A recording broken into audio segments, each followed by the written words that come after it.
Okay, this is the film philosophy, film theory behind E.T., the extraterrestrial, directed by Steven Spielberg.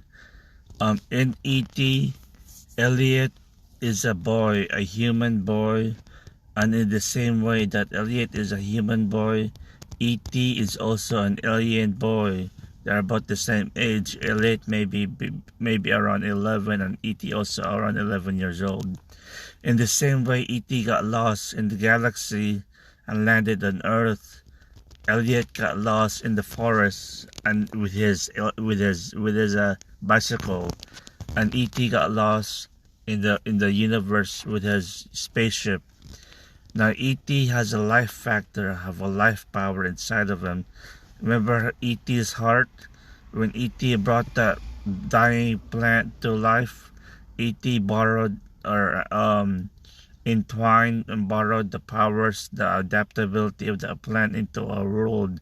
Now E.T. couldn't adapt into our world with the atmosphere, with the oxygen, but he used that plant that he brought to life to help him survive. And E.T. is a peaceful alien, and in the same way E.T. is a peaceful alien, Elliot is also a peaceful human.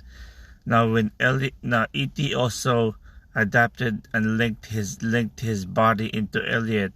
That's why if you look at that scene in E.T. where Elliot was in the classroom dissecting them frogs, E.T. manipulated and used what he saw on TV and used it to let Elliot act in the same way.